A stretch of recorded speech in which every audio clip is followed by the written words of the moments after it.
1000 वर्ष का समय एक कवच में लगता है, तो 999 कवच काटे और लगाते रहो गणित। कोई 9 लाख कह रहे हैं, कोई 9,000 कह रहे हैं, कोई 99,000 कह रहे हैं।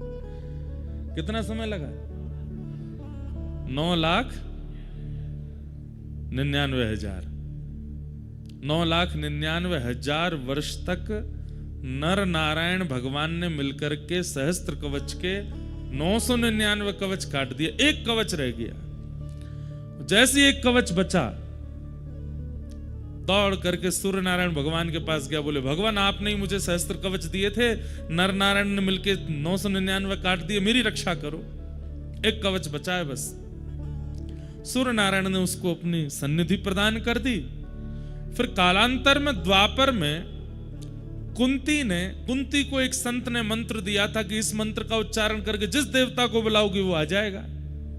और कुंती ने जब उस मंत्र का उच्चारण किया तो सूर्य नारायण प्रकट हो गए। कुंती बोली मैंने तो ऐसे ही बुलाया आपको, मुझे कुछ चाहिए नहीं आपसे, मैं तो देखना चाह रही थी मंत्र में शक्ति है कि नहीं। सूर्य नारायण बोले देवी आए हैं तो कुछ देके जाएंगे। क्या देके जाएंगे? तब सूर्य नारायण भगवान बोले हम अपने समान एक पुत्र आपको देते हैं जिसका नाम था कर्ण। वही कर्ण जो सहस्त्र कवच था, जिसके 999 कवच कट चुके थे, एक कवच बचा था, वही कर्ण कुंती के पुत्र बने। और उसके बाद कृष्ण और अर्जुन, नर नारायण ही कृष्ण अर्जुन के रूप में प्रकट हुए। जहां पर नारायण श्री कृष्ण बने हैं और अर्जुन नर ही अर्जुन बन के आए हैं। इन्होंने फिर कर्ण के साथ में युद्ध किया, लेकिन अब वही है कि कवच 1000 वर्ष से पहले तो कटेगा नहीं, और युद्ध करना है, महाभारत का युद्ध होना, तो क्या करें? और मृत्यु नरनारायण के हाथ ही होनी है। तब फिर इंद्र को माध्यम बनाया और इंद्र ने आकर के भरी बीच युद्ध मैदान में ब्राह्मण का रूप धारण किया और दानवीर कर्ण से कहा कि मुझे दान दो। सारथी मना कर रहा है कर्ण को कि युद्ध मैदान के बीच में कोई दान नहीं होगा, लेकिन कर्ण कह रहे हैं मैं अपना नियम नहीं तोड़ूंगा, ये जो मांगेंगे सो दूंगा। बोले मांगिए विप्रवर, क्या चाहिए? अभी मैं युद्ध के बीच में हूं, मुझ पे बहुत समय नहीं है, जल्दी मांगिए, क्या चाहिए? बोले आपके कवच और कुंडल चाहिए। कर्ण समझ गए अब मेरी मृत्यु है, और उसी समय अपने कवच कुंडल विप्र को दे दिए, और सहस्त्र कवच का इतने युगों बाद जाकर के फिर संहार हुआ। तो वही नर नारायण यहां पर विराजमान है। इधर सुबह उठते ही सबसे पहले क्या करना है आप लोगों को? सूर्य नारायण भगवान को प्रणाम करो। उसके बाद ये पर्वत साक्षात नारायण भगवान है, इनको प्रणाम करो। ये पर्वत साक्षात नर हैं, इनको प्रणाम करो। इन दोनों को वंदन करो, नर नारायण। अच्छा एक बात, मंदिर में अभी कितने लोग दर्शन कर आए? हाथ ऊपर करियो। सभी कर आए लगभग? आप बता सकते हैं हमें कौन कौन है मंदिर में? पता ही नहीं होगी, चलो हम बताते हैं। एक तो बद्री विशाल भगवान का दर्शन ऐसा है कि बाहर आते ही व्यक्ति भूल जाता है क्या देखा, मुकुट ही मुकुट याद रहता है बस। मध्य में जो विराजमान है, स्वर्ण मुकुट के बिल्कुल मध्य में, वहां पर तपस्वी भेष में भगवान नारायण विराजमान है, तप कर रहे हैं। और तप भी कैसे कर रहे हैं? एक कूले पर बैठे हैं। इतना भयानक तप कर रहे हैं ठाकुर जी, ऐसे बैठे हैं। कभी सुबह के अगर आप मंगला के दर्शन करना चाहो तो कुछ 4-5 हजार की टिकट है।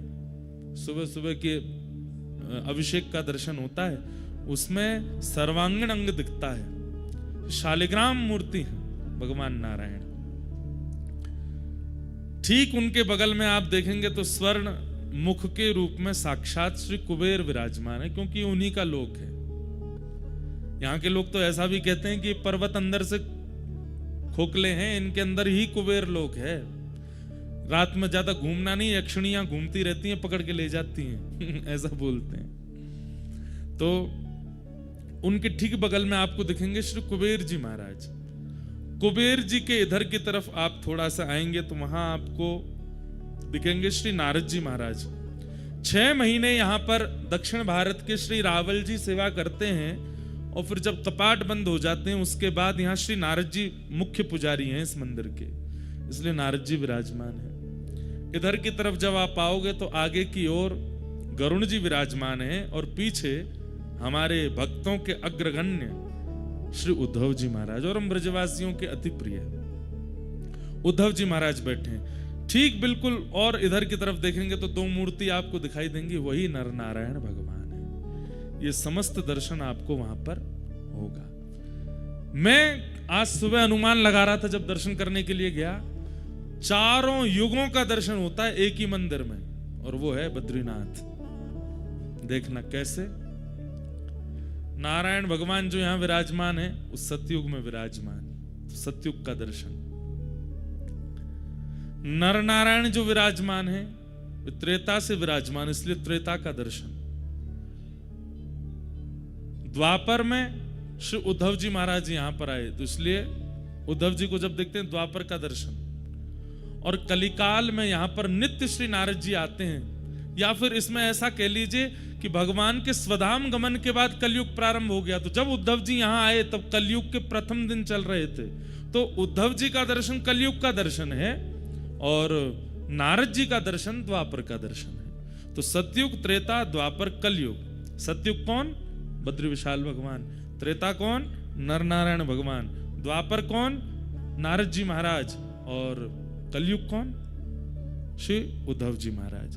तो चारों युगों का दर्शन होता। अब आप पूछेंगे इनका दर्शन का फल क्या मिलेगा?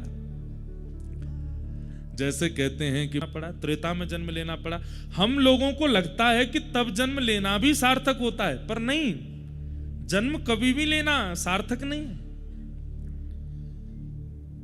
चारों युगों का यहां दर्शन करने से चारों युगों के जन्म जाल से मुक्ति है। अब आपका जन्म तभी होगा जब ठाकुर जी चाहेंगे, और ठाकुर जी कब चाहते हैं? जब ठाकुर जी स्वयं अवतार लेते हैं। भगवान कृष्ण बन करके आ रहे हैं तो आप में से किसी को चुनेंगे, अरे सुनो तुम हमारी मैया बन के आना, तुम हमारे भैया बन के आना, तुम हमारी गैया बन के आना। तुम क्या बनो? तुम हमारे वस्त्र बन के आना, तुम हमारी वंशी बन के आना, तुम मुकुट बन के आना, तुम गोपी बन के आना, तुम सखा बन के आना। तो ये सब ठाकुर जी का परिकर प्रकट होता है जब ठाकुर जी की इच्छा होती है। ऐसे चारों युगों का दर्शन एक ही मंदिर में। नीचे तप्त कुंड है और उनके नीचे अलकनंदा जी हैं। यहां पर गंगा जी के इतने रूप क्यों हैं? अलकनंदा जी, रुद्रप्रयाग में जब आप दर्शन करोगे तो वहां मंदाकिनी जी, देवप्रयाग में दर्शन करोगे तो भगीरथी जी। ये अलग अलग रूप क्यों हैं? क्योंकि शिव की जटाओं से गंगा जी प्रकट हो रही हैं, और हिमालय की पूरी श्रृंखला शिव जटा मानी जाती है। तो जब गंगा जी प्रवाहित हुई तो आप सब भी स्नान के लिए जल डालते हैं, तो यहां से इधर से सब जगह से आता है। तो शिव जटाओं में से जब गंगा जी प्रवाहित हुई तो एक यहां से गई हैं, वो श्री अलकनंदा जी बन गई हैं। एक दूसरी तरफ से पहुंची हैं तो वो मंदाकिनी जी बन गई हैं। और फिर वहां वहां जो जो क्रियाएं लीला हुई उनके हिसाब से इनका नाम पड़ता चला गया। जानू ऋषि पी गए थे, कान से प्रकट किया इसलिए जानवी पड़ गया। भगीरथ जी लेकर के आए इसलिए भागीरथी पड़ गया। लेकिन देव प्रयाग के बाद ऋषिकेश आते आते वो केवल एक रह जाती हैं, गंगा। ऐसी मां गंगा है। तो ये सब यहाँ के दर्शन के भाव हैं, और समय समय पर हम आप सबको और क्रियाएं बताते रहेंगे। लेकिन एक रहस्य बता रहे हैं। अच्छा, कल से एक काम और कीजिएगा, जो लोग नियमित रूप से 6 दिन सुनने वाले हैं, कथा 6 ही दिन की है, यहाँ पर 15 तक कथा है। भागवत जी का पाठ सप्ताह चल रहा है, लेकिन कथा यहाँ 15 को विश्राम हो जाएगी और उसके बाद हम सब लोग प्रस्थान करेंगे। इन 6 दिनों में आप लोग प्रयास कीजिए, ये अवसर बार बार नहीं मिलेगा और हर जगह नहीं मिलेगा। आप हमसे अगर 7 दिन बाद बोलेंगे महाराज जी यही वाली कथा हमको कहीं और भी सुननी है, तो संभव नहीं है। ये बद्रीनाथ में ही प्रकट होगी। अपनी एक डायरी बना लीजिए। होना तो आज सुबह से ही चाहिए था कि आप पे हो, पर कोई बात नहीं, आज खरीद लीजिएगा। एक पेन लीजिएगा और नित्य कई ऐसे अनसुने प्रसंग और अनसुने भाव आप सुनेंगे, उनको लिखते जाइएगा, उनको लिखते जाइएगा। अब यहां प्रसंग हमने क्या रखा है? उद्धव कृष्ण संवाद, श्री उद्धव जी और ठाकुर जी का सुंदर प्रसंग। और इस प्रसंग में भिक्षुक गीत आएगा, ऐल गीत आएगा, भगवान 2 गीत सुनाएंगे। गोपियों के गोपी गीत, भागवत जी में 7 गीत हैं। रुद्र गीत पहला, वेणु गीत, गोपी गीत, युगल गीत, भ्रमर गीत, भिक्षुक गीत और ऐल गीत। ये 7 गीत हैं भागवत में। इनमें से 2 गीत ऐसे हैं जो स्वयं भगवान ने गाए हैं, और वो दोनों गीत इन 6 दिनों की कथा में आएंगे। कौन कौन से? भिक्षुक गीत और ऐल गीत। इसलिए आप ये सोच लीजिए, एक प्रकार से मैं कह दूं तो इसमें कोई अतिशयोक्ति नहीं है। श्रीमद् भगवत गीता का भी अपग्रेडेड वर्जन है उद्धव कृष्ण संवाद। भगवत गीता क्या है? कृष्ण अर्जुन संवाद। और अभी जो आप सुनने वाले हैं, इसको कई लोग उद्धव गीता भी कहते हैं। श्रीमद् भागवत का 11 स्कंद, 11वां स्कंद। तो ये जो लोग गीता पढ़ते हैं और जो लोग गीता समझ चुके हैं, अब क्या करें? अब उद्धव कृष्ण संवाद सुनो। जो वहां नहीं कहा ठाकुर जी ने, वो यहां कहा है। और मैं कई जगह आपको उद्धव के प्रश्न और ठाकुर जी के उत्तरों में बताऊंगा कि अर्जुन भी यही प्रश्न करता है, पर वहां ठाकुर जी क्या उत्तर देते हैं और यहां ठाकुर जी क्या उत्तर दे रहे हैं। इसलिए इस विषय को इतना ध्यान से सुनिएगा। मेरा तो अभी सोच के अभी मुझे भूमिका बनानी पड़ेगी, नहीं तो मेरा तो मन है कि प्रथम प्रश्न पर जाऊं और सीधा प्रारंभ करूं, पर मुझे पूरी भूमिका आपको सुनानी है। इसलिए इस विषय को आप बहुत ध्यान से सुनिएगा। अत्यंत मार्मिक और अत्यंत गूढ़ विषय है। और हम आपको एक बात स्पष्ट बोल दें, आप लोग तो यहां बैठे हो, पर मूल रूप से स्वयं बद्रीविशाल भगवान और श्री उद्धव जी महाराज कथा में आके इसको सुनेंगे, क्योंकि उन दोनों का ही ये रस स्वरूप है। बहुत सुंदर भाव है। तो हम लोग वो सब श्रवण करेंगे, उस विषय में हम आगे बढ़ेंगे। कुछ पॉइंट्स में लिख कर के लाया हूं, जिससे मुझे आज की भूमिका को प्रकट करना है। सबसे पहली बात,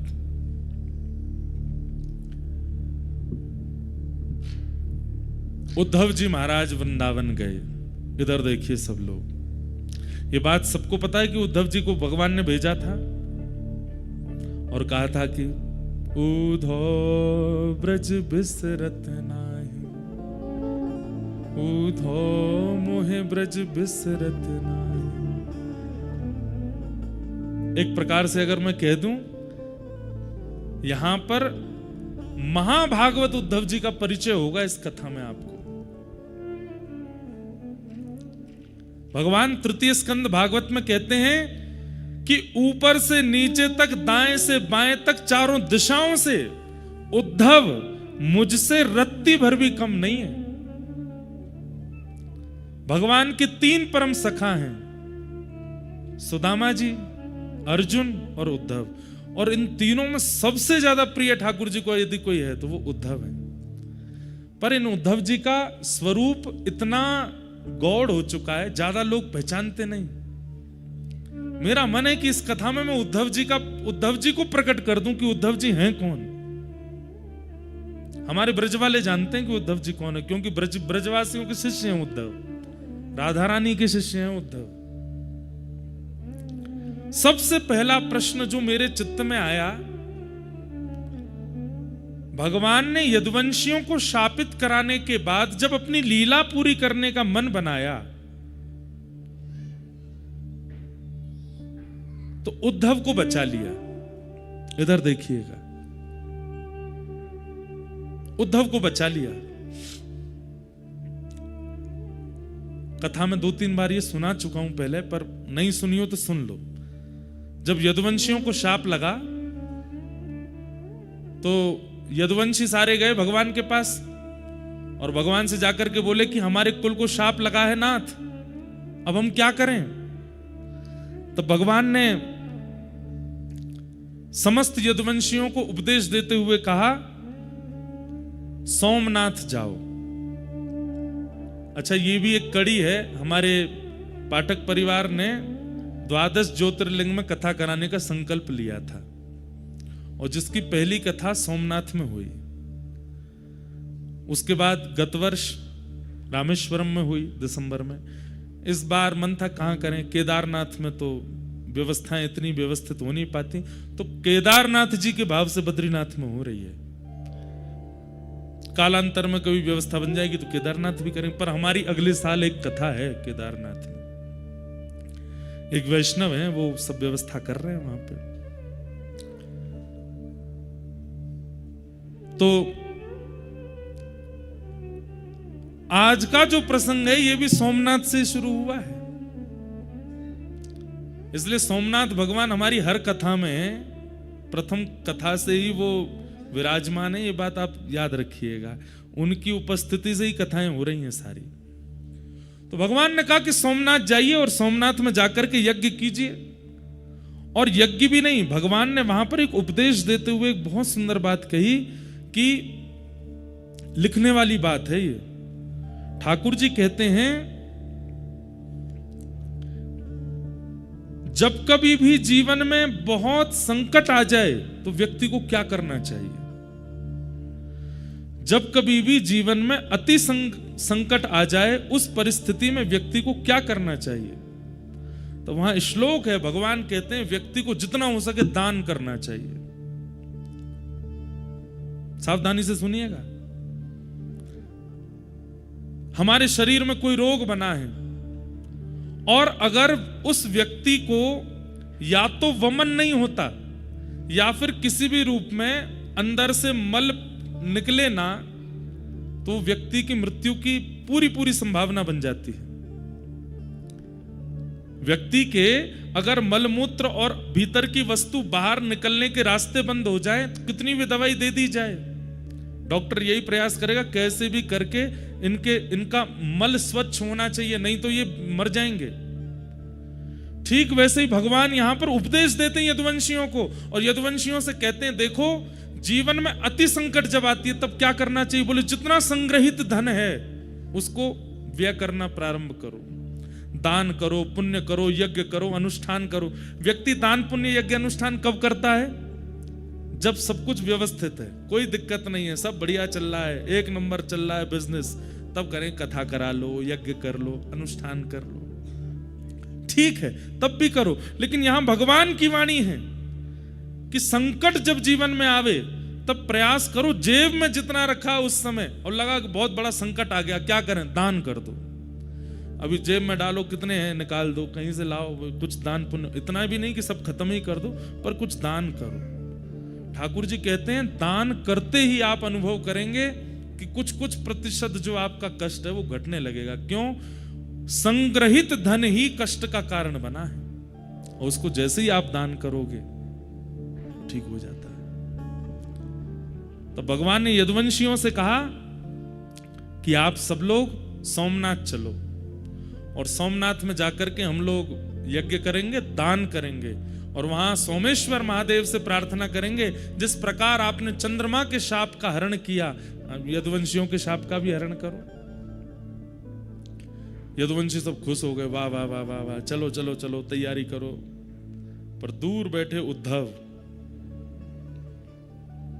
भगवान की ओर देख रहे थे, और भगवान की ओर देखते हुए कह रहे थे, बोले नाथ आप ये सब क्या कर रहे हैं, मैं सब समझ रहा हूं, क्यों?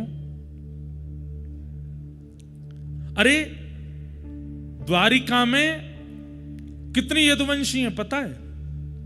भगवान का कुल कितना बड़ा है? कहते हैं कि द्वारिका जब विराजमान थी उस समय द्वारिका के बच्चों को पढ़ाने के लिए, अनुमान लगाइएगा, 4 करोड़ अध्यापक हैं, और एक अध्यापक के नीचे 40 बच्चे पढ़ते हैं। अब बच्चों से हिसाब लगाओ कितने बच्चे हैं, कितने इनके माता पिता हैं, कितने इनके दादी दादा हैं, उससे अनुमान लगा लीजिए कि यदुवंश कितना बड़ा था। जो समुद्र में डूब चुकी द्वारिका वो छोटी नहीं थी, विशाल थी। इतने बृहद यदुवंश था कि ठाकुर जी को एक दिन चिंता हो गई, और ठाकुर जी एक दिन रुक्मणी जी से बोले मथुरा अच्छा था, व्रज अच्छा था। बोले क्यों? यहां कभी कोई उत्सव ही नहीं होता, कभी कोई मनोरथ ही नहीं होते, कभी कुछ होता ही नहीं है बढ़िया। द्वारिका जब से बनी है तब एक दिन वसुदेव जी ने कन्हैया से कही, बोले लाला हमारो यदुवंश इतनो बड़ो है, कभी कोई की मृत्यु है जाए, कभी कोई को जन्म है जाए, कभी हम सूतकन में रहे, कभी हम सोवरन में रहे, कब पता चली सूतक दूर भयो तो सोवर है गए, सोवर भयो तो सूतक है गए। अरे 3 सूतक चल रहे हैं एक साथ, क्यों? इतना बड़ा परिवार है। भगवान बोले करता हूं इसका निधान। और भगवान ने सूतक, सोवर, पातक आदि सब लोगों को बुलाया, उनमें शाप भी आया। और सबसे भगवान ने कहा, देखो तुम लोग किसके लिए बने हो? लोग किसके लिए बने हैं? मानवों के ऊपर चढ़ने के लिए बने। बोले मानवों के ऊपर ब्रह्मा ने बनाई हुई जो सृष्टि है वहां जाकर के आक्रमण करो। ये भूमि द्वारिका की ब्रह्मा ने नहीं बनाई, ये भूमि तो विश्वकर्मा ने बनाई है, इसलिए यहां आप आकर के विघ्न मत डालो। और उस दिन से द्वारिका में नियम बन गया, किसी की भी मृत्यु होती है, किसी का भी जन्म होता है, तो मृत्यु जिस घर में होती उन लोगों को सेवा दी जाती है कि भाई तुम लोग 13 दिन का अपना सब कर्म करो, बाकी पूरे नगर में सूतक नहीं लगता और बालक के जन्म होने पर सोवर नहीं लगता। और तब से द्वारिका में उत्सव प्रारंभ हो गए। लेकिन आज जब सब यदुवंशी आए कि शाप लग गया, यदुवंशी जब चले गए तो उद्धव ने यही बात भगवान को याद कराई। बोले आपने ही सबको बुला करके कहा था यहां पर कि ना सूतक लगेगा, ना पातक लगेगा, ना शाप लगेगा, ना आदि आदि। भगवान ने तुरंत उद्धव का मुंह बंद किया, चुप, बोलना नहीं है बात, कोई सुन ना ले। उद्धव बोले मुझे सच सच बताइए, यदुवंशियों को शाप लगा है? ठाकुर जी बोले नहीं लगा। और आप इनको नाव दरिया पार करा करके सौराष्ट्र ले जाएंगे, सोमनाथ, और वहां चरण रखते ही इनको शाप लग जाएगा। ठाकुर जी बोले हाँ, आप शाप लगवाने ले जा रहे हैं, इनको शाप मुक्त कराने नहीं लेके जा रहे हो। क्यों? भगवान बोले उद्धव बल, सुनिएगा, इतनी सुंदर, मैं तो मतलब मुझे कभी कभी ये लग रहा है मैं श्रोता क्यों नहीं हूं, मैं वक्ता क्यों हूं, इतनी अच्छी वाणी है। ठाकुर जी क्या कह रहे हैं? उद्धव बल अगर पराधीन है तो वो वही बल राक्षस बन जाता है, इसलिए बल सदैव किसी के अधीन होना चाहिए। यदुवंशियों में बल है, पर ये धीरे धीरे धीरे धीरे सब पराधीन होते जा रहे हैं, ये मेरे अधीन नहीं है। और एक दिन ऐसा आएगा कि यदुवंशी अपने बल की पराधीनता से पूरी पृथ्वी का भक्षण कर लेंगे, क्योंकि मैं ईश्वर हूं इस बात का अभिमान करते हैं, इस बात की धन्यता नहीं है इनके अंदर कि हम भगवान के वंशज हैं। कितनी अच्छी बात कह रहे हैं ठाकुर जी कि बल चाहे बुद्धि का हो, बल चाहे धन का हो, बल चाहे शरीर का हो, बल चाहे विवेक का हो, वो सदा पराधीन होना चाहिए, दूसरे के अधीन होना चाहिए। अगर आपका बल और उस बल के ऊपर कोई दंड देने वाला नहीं है तो आप अपने बल से राक्षस बन जाओगे। रावण राक्षस कैसे बन गया? बल को नियंत्रित करने वाला ऊपर कोई है नहीं। हिरण्यकश्यप राक्षस कैसे बन गया? कंस राक्षस कैसे बन गया? क्योंकि उस बल को अंकुश लगाने वाला कोई नहीं है ऊपर। और मानव भी, हम आप सब भी राक्षस क्यों बन जाते हैं? जब हम अपने बल का, हमको कोई अंकुश नहीं होता, उस बल के ऊपर कोई पराधीनता नहीं होती।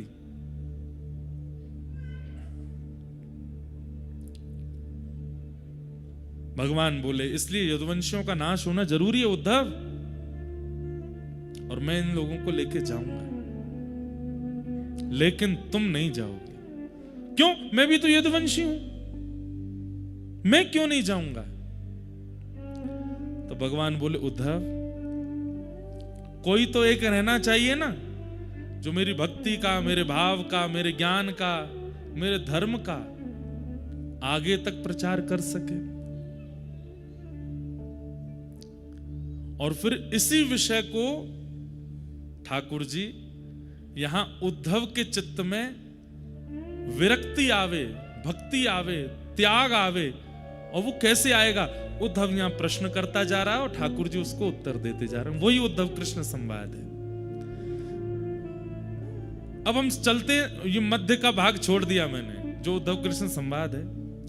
भूमिका प्रारंभ की बता दी कि उद्धव कृष्ण संवाद प्रारंभ कहां से होता है, कि उद्धव चरणों में बैठा है और चरणों में बैठ करके कह रहा है कि आप मुझे छोड़ करके क्यों जा रहे हैं, मुझे भी शाप क्यों नहीं लगवा रहे हैं, मेरा पूरा परिवार है, मैं भी यदुवंशी हूं, आप मेरे भाई हैं, ये सब मेरे चाचा ताऊ सब मेरे हैं, मुझे भी अपने साथ ले जाइए, मुझे अकेला क्यों छोड़ के जा रहे हैं। इसी ज्ञान का उपदेश देने के लिए ठाकुर जी अब यहां उद्धव को उद्धव गीता सुनाएंगे और उद्धव धीरे धीरे प्रश्न करेंगे और ठाकुर जी उनको बताएंगे। अब चलते हैं इसके अंत में। अंत में क्या होगा? जैसे उद्धव का ज्ञान पक्ष पूर्ण हो जाएगा, भगवान उद्धव को आज्ञा करते हैं, क्या उद्धव, अब मेरे जाति द्वारिका डूब जाएगी, तुम कहां जाओगे?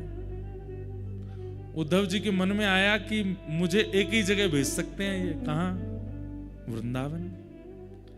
क्योंकि मैं शाम तक की कह के गया था इनसे कि मैं शाम को आ जाऊंगा, और 6 महीने तक उद्धव नहीं आए थे लौट करके। और उद्धव जी ने वहां पर झोली फैला करके मांगा भी था, आशा महो चरण रेणुज श्याम हम श्याम वृंदावने किमपि गुलमलतोषधीनाम।